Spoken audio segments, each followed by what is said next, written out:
The hospital corridor had never felt so silent, yet every second screamed with fear. Billionaire tech mogul Alexander Wright stood frozen outside the emergency room. His perfectly tailored suit wrinkled for the first time in his life. His newborn son, Ethan, lay on the other side of those white doors, motionless, fragile, and fading. The best doctors in the country were inside, specialists flown in by private jet, machines worth millions humming helplessly, yet nothing was working. Monitors flashed warning signs, alarms beeped, and whispered medical jargon turned into shaken headshakes. The baby's lungs were failing, his oxygen levels dropping fast. "We've tried everything," one doctor muttered under his breath, a sentence no parent should ever hear. Alexander had conquered markets, crushed competitors, and bent governments to his will. But here money meant nothing. Outside the hospital entrance, unnoticed by most, sat a poor black girl named Maya. She was 12, barefoot, clothes worn thin by years on the street, holding a small plastic cup she had filled from the hospital's water fountain. She had been sleeping near the dumpsters for weeks, invisible to the world until she saw the chaos. Maya watched through the glass doors, her heart pounding as doctors rushed back and forth. Something about the baby's stillness made her chest ache. She had seen this before, not in hospitals but in alleyways, when her baby brother stopped breathing years ago. Back then there were no doctors, no machines, just her hands, and instinct. She remembered what her grandmother once told her. Sometimes life listens to courage before it listens to science. As doctors stepped back yet again, announcing they were losing the child, Maya did something no one expected. She ran forward. Security shouted. Nurses gasped. A billionaire turned in disbelief as a poor black girl burst into the emergency room. "Wait!" she cried, voice shaking but fierce. "I know how to help him." The room froze.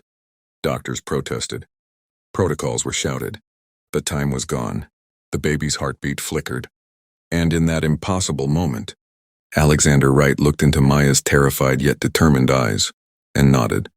"Let her try," he whispered. No one understood that this single decision was about to change every life in that room forever. Maya's hands trembled as she approached the hospital bed, surrounded by machines more advanced than anything she had ever imagined. Doctors hovered nervously, torn between disbelief and desperation. She gently tilted the baby's head, remembering every second from the night she lost her brother, how she had cleared his airway, how she had used water to trigger a reflex when nothing else worked. Slowly, carefully, she poured a few drops from the plastic cup into Ethan's mouth, murmuring softly, "Come back. Please come back."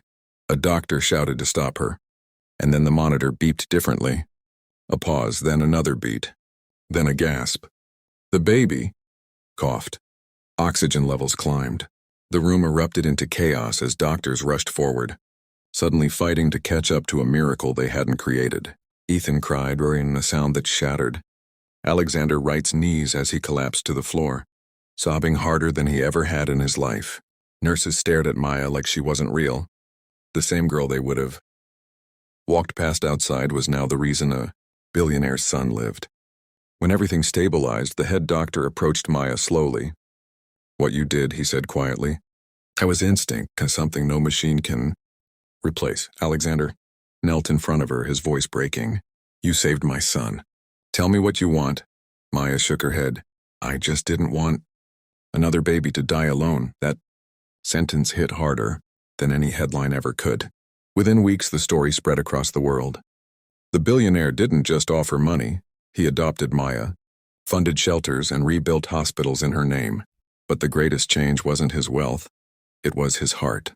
He learned that miracles don't always wear lab coats. Sometimes they wear torn clothes and carry plastic cups. If this story touched your heart, don't forget to subscribe, because stories like this remind us that heroes can come from anywhere, and the next one might change your life too. The world didn't change overnight. It exploded. By morning, the hospital hallway where Maya once slept unseen was flooded with cameras, reporters, and flashing lights. Headlines screamed across every screen in America. "Poor black girl saves. Billionaire's baby after doctors give up." But Maya didn't understand fame. Sitting quietly on a hospital bench, clutching the same green plastic cup, she felt smaller than ever. She had saved a life, yet she feared being thrown back onto the streets once the miracle faded. Alexander Wright watched her from across the room, seeing something he had never noticed in his entire empire-driven life: fear that money couldn't silence. When social services arrived, assumptions were made, papers were pulled, questions were asked. And once again, Maya felt the weight of a system that judged before it listened. That's when Alexander stood up, not as a billionaire, not as a CEO, but as a father whose child was alive because of a girl no one protected. "She's not going anywhere," he said firmly. His words froze the room. He launched an immediate foundation in Maya's name, not for publicity, but for purpose: funding emergency response, training for underprivileged children, shelters for homeless youth, and hospital outreach programs that taught instinct-based, life-saving skills doctors often overlook. But the most powerful moment came days later, when Alexander brought Maya back to the emergency room where everything happened. Doctors lined the walls, silent and humbled. He placed a small plaque beside the bed where Ethan had nearly died. It didn't list medical degrees or donors. It read, "Saved by courage, instinct, and a heart that refused to walk away."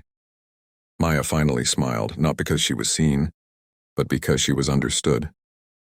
Years later, when Ethan would ask how he survived, Alexander would kneel beside him and say, "Because someone the world ignored refused to give up on you." And Maya, she didn't become famous, she became powerful. Powerful in the way that changes systems, saves strangers, and reminds the world that miracles don't come from wealth. They come from humanity. If this story moved you, inspired you, or made you believe again, subscribe to this channel, because every subscription helps us tell more stories that remind the world. Heroes are everywhere, and sometimes they're just waiting to be seen.